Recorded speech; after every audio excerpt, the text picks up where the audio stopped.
সে উনুনের উপর হাঁড়ি চাপিয়ে উনুনের ভেতর নিজের পা ঢুকিয়ে দিয়ে আগুন জ্বালিয়ে রান্না করতে শুরু করে। আর কিছুক্ষণ পর তার শাশুড়ি রান্নাঘরে আসতেই এইসব দেখে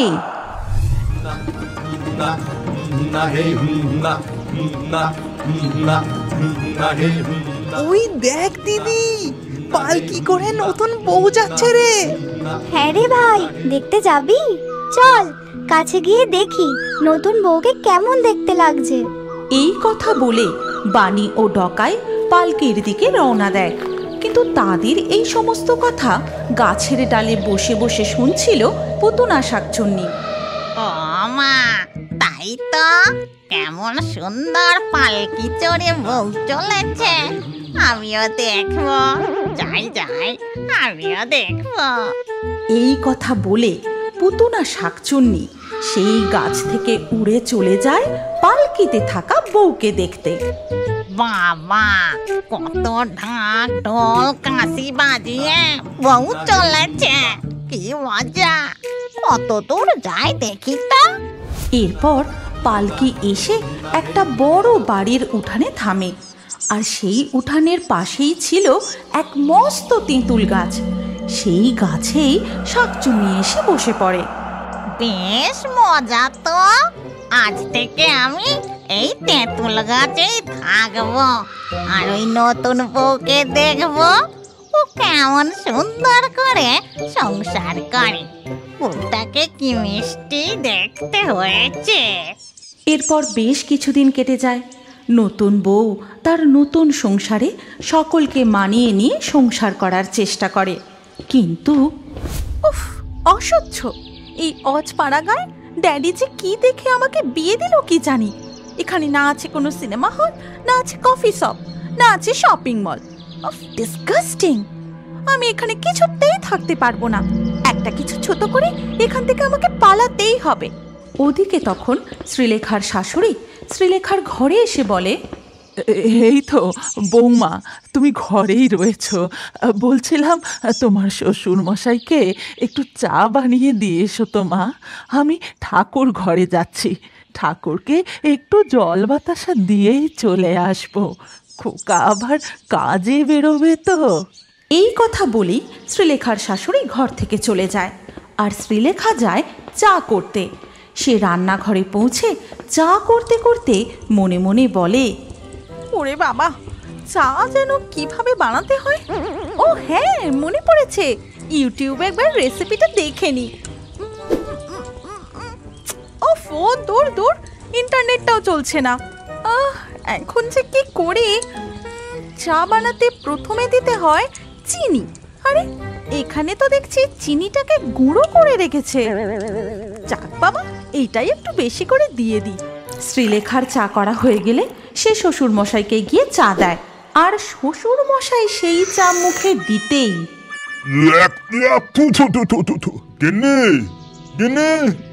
শিগগিরই একবার ঘরে এসো। কি হলো গো, অমন চিৎকার করে ডাকছো কেন? বলছি, বৌমাকে ভালো করে সবকিছু দেখিয়ে দিতে পারো না? আর বৌমার চায়ে চিনির বদলে নুন দিয়েছে যে। হায় হায় হায়, এ কি কাণ্ড! এইভাবেই চলে শ্রীলেখার সংসার। সে কোনো কাজই ঠিক করে করতে পারে না। তার স্বামী দীপককে জল দিতে গিয়ে জলের গ্লাস উল্টে ফেলে, কখনো রান্না করতে গিয়ে তরকারি পুড়িয়ে ফেলে, কখনো আবার তরকারিতে নুনের বদলে এক গাদা চিনি দিয়ে রাঁধে। ধর বাবা, সারাদিন কাজ করতে করতে আমার হাত পা একেবারে ব্যথা হয়ে গেল। আমি এখানে কিছুতেই থাকবো না। আমাকে কোনো না কোনো ছোট করে এখান থেকে পালাতেই হবে। আর এই সমস্ত কিছু তেঁতুল গাছের ডালে বসে বসে দেখতে থাকে পুতুনা শাকচুন্নি। বোঝো ঠেলা, নতুন বউয়ের কাজকর্ম দেখো। কেউ সংসার করতেছে, সংসার পায় না, আর কেউ সংসার পেয়ে তা গুছিয়ে করতে পারে না। হায় কপাল! সেই দিনই রাতে শ্রীলেখা তার স্বামী দীপককে জানায়, বলছিলাম আমার না শরীরটা একদম ভালো নেই, শহরে গিয়ে একটা বড় ডাক্তার দেখাতে হবে, আর কিছুদিন না বিশ্রামেরও দরকার। তাই আমি ভাবছিলাম কিছুদিনের জন্য বাপের বাড়ি থেকে আসব। আচ্ছা বেশ, কালকেই আমি তোমাকে তোমার বাপের বাড়ি পৌঁছে দিয়ে আসবো। না না, তোমাকে আর কষ্ট করে যেতে হবে না, একটা গরুর গাড়ি ডেকে দিও, আমি একাই চলে যাব। এরপর সকাল হতেই শ্রীলেখা তার বাপের বাড়ির উদ্দেশ্যে রওনা দেয়। আর এই সমস্ত কিছু তেঁতুল গাছের মগ ডালে বসে বসে দেখতে থাকে পুতুনা শাকচুন্নি। বাবা বাবা, এই তো সুযোগ। এইবার আমি আমার মনের স্বাদ পূরণ করব। যতদিন না ওই বউ বাপের বাড়ি থেকে ফিরছে, আমি এই বাড়ির বউয়ের ছদ্মবেশ ধরে সংসার করব। যেমন বলা তেমন কাজ। কোনো রকমে সেই দিনের রাতটা কাটিয়ে পরের দিনে সকালবেলা হতেই পুতুনা শাকচুন্নি দীপকের স্ত্রী শ্রীলেখার রূপ ধরে তাদের বাড়ি এসে হাজির হয়। মা, মা, আমি শ্রীলেখা, আমি ফিরে এসেছি মা। এ কি বৌমা, তুমি কালকেই বাপের বাড়ি গেলে আর আজই চলে এলে? হ্যাঁ মা, আমার ওখানে থাকতে না ভালো লাগলো না, তাই চলে এলাম। তা বেশ করেছো মা, এসো এসো, ঘরে এসো। এরপর থেকে পুতুনা শাকচুন্নি বেশ মনের আনন্দে দীপকের বাড়িতে থেকে সংসার করতে শুরু করে, এবং দীপকের মা যখন যা করতে বলেন সে চটজলদি সব কাজ করে ফেলে। বলছিলাম বৌমা, তোমার শ্বশুর মশাই বাজার থেকে না অনেক রকম মাছ এনেছেন, তুমি কি রান্না করতে পারবে? আপনি নিশ্চিন্তে ঘরে গিয়ে বসুন মা, আমি সমস্ত কিছু রান্না করে আপনাদের খেতে ডাকছি। এই কথা শুনে শ্রীলেখার শাশুড়ি সেখান থেকে চলে যেতেই শাকচুন্নি তার আসল রূপ ধারণ করে। তারপর উনুনে হাঁড়ি চাপিয়ে কাঠে আগুন জ্বালিয়ে একটা মন্ত্র পড়ে। গিলি গিলি গিলি গিলি ছু, ফু ফু ফু, এই হয়ে গেল ভাত রান্না।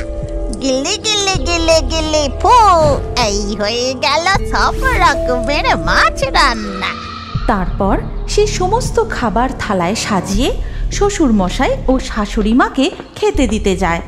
এ কি গো বৌমা, এত তাড়াতাড়ি তোমার সব রান্না হয়ে গেল? হ্যাঁ মা, হয়ে গেল। এবার খেয়ে বলুন তো কেমন রান্না হয়েছে। এমন ভাবেই বেশ কিছুদিন কেটে যায়। শাকচুন্নিও মনের আনন্দে দিন কাটাতে থাকে। শ্রীলেখার শ্বশুর শাশুড়ি দীপকও বেশ খুশি হয়। তারপর হঠাৎ একদিন, বুঝলে বৌমা, আমি তো সব জায়গায় তোমার খুব প্রশংসা করি। তোমার রান্নার প্রশংসা শুনে না গ্রামের সব বউরা আমায় ধরেছে নিমন্ত্রণ করে তোমার হাতে রান্না খাওয়াতে হবে। তাতে কি হয়েছে মা, আপনি সকলকে নিমন্ত্রণ করুন, আমি সবার জন্য নানান রকমের রান্না করে দেব। এই কথা শুনে শ্রীলেখার শাশুড়ি খুশি মনে সেখান থেকে চলে যান। তারপর যেদিন সকলে নিমন্ত্রণ খেতে আসবেন সেদিন হঠাৎ শুরু হয় তুমুল বৃষ্টি। এই দেখেছ কাণ্ড বৌমা, আজকেই যত বৃষ্টি হতে হলো। রান্না যে হবে তা সব কাঠ তো গেল ভিজে, এবার কি হবে? আপনি এত কেন ভাবছেন মা, আপনি ঘরে গিয়ে বসুন, আমি সমস্ত ব্যবস্থা করে এখনই আসছি। তারপর সে উনুনের উপর হাঁড়ি চাপিয়ে উনুনের ভেতর নিজের পা ঢুকিয়ে দিয়ে আগুন জ্বালিয়ে রান্না করতে শুরু করে। আর কিছুক্ষণ পর তার শাশুড়ি রান্নাঘরে আসতেই এই সব দেখে, ও মা গো, দীপক কাকে বিয়ে করে এনেছে গো? এই যে শাকচুন্নি, যাই দীপককে গিয়ে জানাই। ততক্ষণে দীপকও সেখানে এসে পৌঁছায়। আর এই সমস্ত কিছু দেখে, মা, কাউকে কিচ্ছু বলো না, তুমি ঘরে গিয়ে বসো, আমি এক্ষুনি আসছি। এরপর দীপক সোজা চলে যায় এক তান্ত্রিক বাবার কাছে এবং তাকে গিয়ে সমস্ত কথা খুলে বলে। হে আমি কাকে বিয়ে করলাম বাবা? শেষকালে এক শাঁকচুন্নির সঙ্গে আমার বিয়ে হলো। আপনি রক্ষা করুন। ওরে বাবা, বলিস কি? চল তো গিয়ে দেখি। তোর বাড়ির উঠোনে বসে একটা যজ্ঞ করলেই আমি সব বুঝতে পারবো। সমস্ত কিছু শোনার পর তান্ত্রিক দীপকের বাড়ি এসে তাদের উঠোনে সেই তেঁতুল গাছের তলাতেই বসে যজ্ঞ করতে শুরু করেন। আর ওদিকে তখন শাকচুন্নি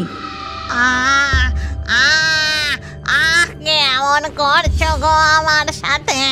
ছেড়ে দাও আমায়, আমার খুব কষ্ট হচ্ছে গো। এই কথা বলতে বলতে পুতুনা শাকচুন্নি উঠানে চলে আসে। কে তুই? কি তোর পরিচয়? এই বাড়িতে কেন ঢুকেছিস? আমি পুতুনা শাকচুন্নি। বেঁচে থাকতে আমার খুব সংসার করার শখ ছিল, বিয়েও হয়েছিল, কিন্তু শাশুড়ির অত্যাচারে বেশি দিন আর সংসার করা হয়নি। তারপর মরে শাকচুন্নি হয়ে গেছি। যা করেছিস করেছিস। এইবার এই বাড়ি ছেড়ে, এই গ্রাম ছেড়ে তুই চলে যা, নইলে। দাদা, আমাকে আর কষ্ট দিও না।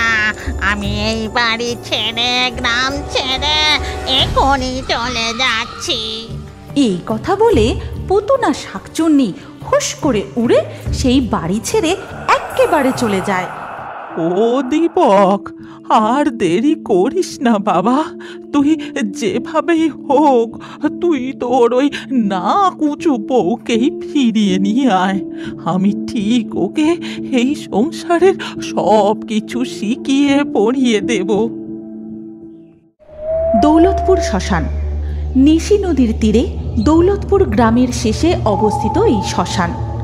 লোকালয় থেকে অনেক দূরে। এই শ্মশানের কাছে পিঠে জনমানুষের দেখা পাওয়া যায় না। খাল পার হয়ে হাঁটা পথে অনেক জঙ্গল পার করে তবে এই শ্মশানে এসে পৌঁছতে হয়। দিনের বেলাতেই কেমন যেন গা ছমছম করে। শ্মশানের পাশে দুখানা বড় বড় শেওড়া গাছ আছে। ওই শেওড়া গাছে বসবাস করেন 4 জন নাগরিক: হামদভূত, মামদভূত, ঘ্যাগভূত, খেদি পেতনি। কিরে হামজ, মুখটা অমন পচা কাটা বার করা ভেটকি মাছের মতো করে আছিস কেন? আজ আমার ভূত জন্মদিন। তাই বাবুর মনে দুঃখ হয়েছে গো। মন খারাপ করিসনি, খেদি তোর জন্য শুটকি মাছের কেক বানিয়েছে, ওপরে গুবড়ে পোকা ছয়রের ডেকোরেশন করা। দেখেই মনে হচ্ছে ওরে বাবা হেবি খেতে হয়েছে। আমার কথা কেউ মনে না রাখলে কি হবে? আমাকে তো সকলের কথা মনে রাখতে হয়। এই তাহলে এবার চল চল কেকটা কেটে ফেলি। দাঁড়া দেখি, আর একটু রাত হোক। এই বলছিলাম কি, অনেকদিন তো বাইরে কোথাও যাওয়া হয় না, চল না অন্য কোথাও গিয়ে আমাদের জন্মদিন সেলিব্রেট করি। হ্যাঁ হ্যাঁ, তাই চল, দারুণ হবে, হেব্বি হবে ব্যাপারখানা। চল। ফুল দিয়ে সাজানো একটা মরার খাটিয়াতে বসে উড়ে উড়ে যেতে যেতে অনেকগুলো জায়গা দেখা হলো, কিন্তু কোনো জায়গায় পছন্দ হলো না। অবশেষে একটা বাড়ির উপর দিয়ে যাওয়ার সময় মাছ ভাজার গন্ধ নাকে আসতেই আহা, কি সুন্দর মাছ ভাজার গন্ধ রে! এই চল, ওই বাড়িটার পাশের মাঠটায় নামা যাক। ওরে বাবা তাড়াতাড়ি নামি। কি গন্ধ! চল চল চল চল চল, জন্মদিনের পার্টিটা আরে তাড়াতাড়ি নামা নামা। তারপরে তারা সবাই মিলে বাড়ির পাশের মাঠে গিয়ে নামে। এই, তোরা তৈরি তো? এই হামদা, মাছের কাঁটাটা ধর দেখিনি। নে, এবার কেকটা কেটে ফেল। Happy birthday to you, happy birthday to Hamad. এবার আপনাদের সামনে সঙ্গীত পরিবেশন করবেন ভূত জগতের সঙ্গীত সম্রাজ্ঞী মিস হেদি এবং ভূত জগতের সঙ্গীত সম্রাট কুমার মামডো মামডো মামডো মামডো।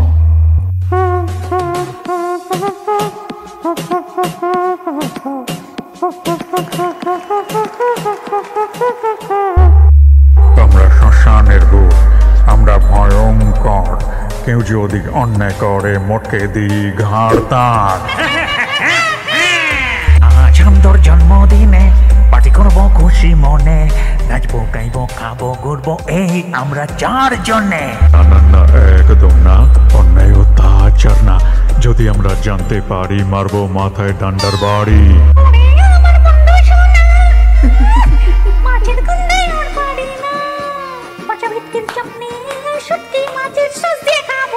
আমরা সব অশরীরে, আমরা উড়ে বেড়াই, তাই তো সব শয়তানকে আমরা করি সাফাই। হামদোর জন্মদিনের পার্টি তো জমে উঠেছে। হঠাৎ পাশের বাড়ির দজ্জাল গৃহিণীর চিৎকারে সঙ্গীতানুষ্ঠান থেমে যায়। সবাই ঝোপের আড়াল থেকে দেখে, এ কি, এখনো পর্যন্ত মাছগুলো ভাজা হলো না? হয়ে গেছে মা, তুমি গিয়ে বসো, রবির বাবা দিয়ে আসছে। তারপর বৃদ্ধ শ্বশুর মশাই মাছ ভাজা নিয়ে বৌমাকে দিয়ে আসেন। এই যে তোমাদের মাছ ভাজা। এখানে রেখে বারান্দায় গিয়ে বসুন, আমি গিয়ে আপনাদের খেতে দিয়ে আসছি। নিজেরা ভালো ভালো খাবার খাবে বলে বৃদ্ধ শ্বশুর শাশুড়িকে বাইরের বারান্দায় খেতে দেয় শুকনো ভাত আর তার উপর ছিটে ফোটা ডাল।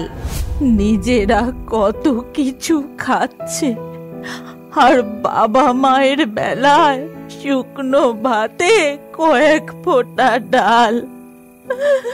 তোমাকে অন্তত একটা মাছ ভাজা দিতে পারতো। ও ঠিক আছে, আমার তো বয়স হয়ে যাচ্ছে, কম খাওয়াই ভালো। নিজে না খেয়ে ছেলেকে খাইয়েছ, মাঠে কাজ করে ছেলেকে পড়াশোনা শিখিয়েছ, 2 পয়সা রাখতে পারোনি। হে ভগবান, আজ এই বয়সে আমাদের এমন দিন দেখতে হচ্ছে।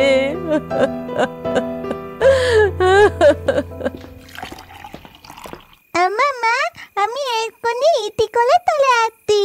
দাদু ঠাকুমার উপর এই অত্যাচার দেখে নাতির খুব কষ্ট হতো। সেদিন সে রান্নাঘর থেকে একটা বাটিতে কয়েকটা মাছ ভাজা নিয়ে দাদু ঠাকুমাকে দেয়। ও তাম্মা, দাদু, এই মাছ বাদাগুলো দিয়ে তোমরা ভাত খেয়ে নাও। এমন সময় তাদের বৌমা পিছন থেকে গিয়ে নিজের ছেলের হাতটা চেপে ধরে আর বলে, দাদু ঠাকুমার জন্য মাছ নিয়ে আসা হয়েছে। পয়সা খুব সস্তা, তাই না? বড্ড সাহস বেড়েছে তোর। তাম্মা, দাদু ধন্যবাদ কেন খাবে? আবার কথা বলছিস? ঘরে চল শিগগির।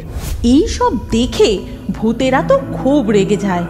দাঁড়া, বদমাস বউটার ঘাটটা একেবারে মটকে দিয়ে আসে। মাথা গরম করিস না, ওদেরকে অন্যভাবে শিক্ষা দিতে হবে। পরদিন ভোরবেলা ভূতেরা গাছের ছাওয়াতে বসে চা খাচ্ছে। অন্যদিকে বৃদ্ধ বাবা উঠানের ঝোপঝাড় পরিষ্কার করছে, আর বৃদ্ধা মা সবজি কাটছে। এমন সময় দজ্জাল গৃহিণী একটা থালা ছুঁড়ে দেয়। থালার আওয়াজে ভূতেরা ওই বাড়ির দিকে ফিরে তাকায়। এইভাবে কেউ বাসন মাজে? বাসনে নোংরা লেগে আছে, দেখতে পাননি? চোখের মাথা খেয়েছেন নাকি? এই তো মা, এই তো, আসলে চশমাটা ভেঙে গেছে তো, তাই দেখতে পাইনি মা। গদ গেলার সময় তো ঠিকই দেখতে পান। দাঁড়া তুই। ঠিক সেই সময় হামদো গাছ থেকে একটা কাঁচা আম পেড়ে বৌমার দিকে ছুঁড়ে মারে, আর সেই আমটা গিয়ে বৌমার মুখে আটকে যায়। আর এই দেখে রবি বলে, কে কে আম ছুঁড়ে মারলো? কে? বাবা, তুমি ওর মুখে আম ছুঁড়ে মেরেছ? এক্ষুনি তোমাদের এই বাড়ি থেকে বের করে দেব। আচ্ছা, যার বাড়ি তাকেই বের করে দিবি? সেই সময় ঘ্যাগো দেখে একটা গরু পটি করছে। সঙ্গে সঙ্গে সে তার লম্বা হাতটা বার করে কিছুটা গোবর তুলে নিয়ে সোজা ছুঁড়ে মারে রবির মুখে।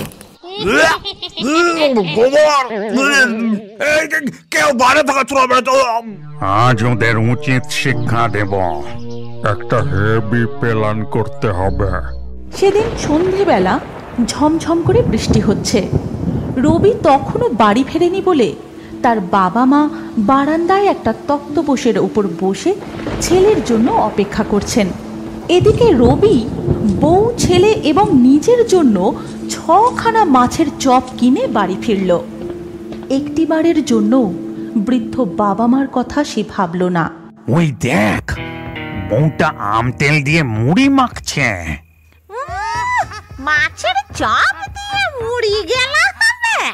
দাঁড়া, ওদের জম গেলান গেলাচ্ছে। দাদু ঠাকুমা আর পুচকেটাকে কিছুক্ষণের জন্য ঘুম পাইরে দে, না হলে ভূতের তাণ্ডব নৃত্য দেখে ওরা ভয় পেয়ে যাবে।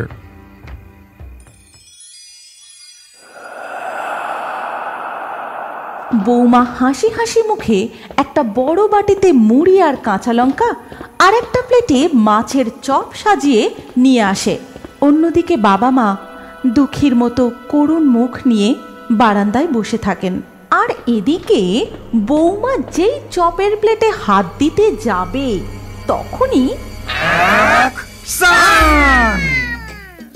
আর সাথে সাথেই মাছের চপগুলো শূন্যে ঘুরতে থাকে এবং ছেলে ও বউ লাফিয়ে লাফিয়ে ওগুলো ধরতে যায়। ও মা গো, কি কি কি হচ্ছে সব? হাওয়ায় চপ উড়ে যাচ্ছে। এমন সময় কি যেন এক মুঠো কাঁচা লঙ্কা ছেলে ও বৌমার মুখে পুড়ে দেয়। ঝাল ঝাল, ওরে বাবা রে, চলে গেল রে, চলে গেল।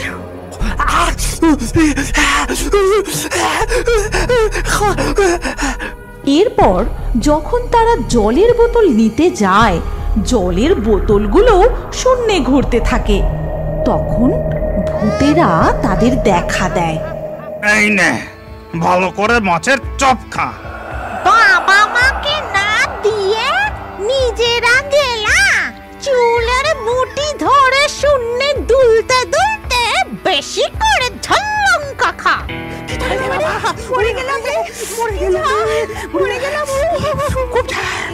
বুড়ো বাবা আর বুড়ো মাকে দিয়ে বাসন মজানো, বয়স্ক শাশুড়িকে দিয়ে রান্না করানো।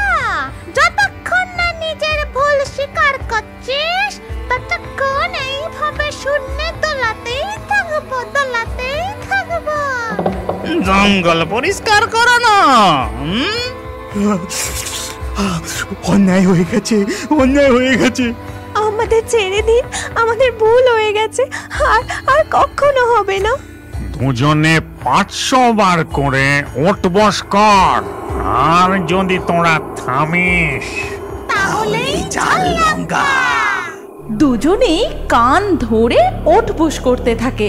যদি একবার থেমেছে তো সঙ্গে সঙ্গে কাঁচা লঙ্কা। এইভাবে কিছুক্ষণ চলার পর দুজনেই মেঝেতে পড়ে যায়। তখন হামদো আর খেদি দুজনকে চুলের মুঠি ধরে শূন্যে তুলে ধরে। আমাদের ছেড়ে দাও, আমাদের ভুল হয়ে গেছে, ছেড়ে দাও আমাদের।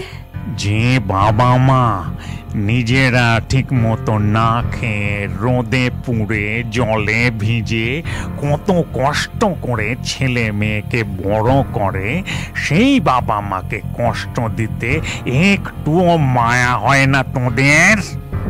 আমাদের খুব শিক্ষা হয়েছে, আর আর কোনো দিন আমরা এই অন্যায় করব না। আমাদের ক্ষমা করে দাও। আমাদের কাছে নয়, বাবা মার পা ধরে ক্ষমা চা। এরপর হামদো আর খেদি রবি এবং তার স্ত্রীকে ধাক্কা মেরে তাদের বাবা মায়ের পায়ের কাছে ফেলে। নে, এবার বাবা মার পা ধরে ক্ষমা চা। এ ভুল আর কোনোদিনও হবে না বাবা। অনেক কষ্ট দিয়েছি তোমাদের, আমাদের ক্ষমা করে দাও।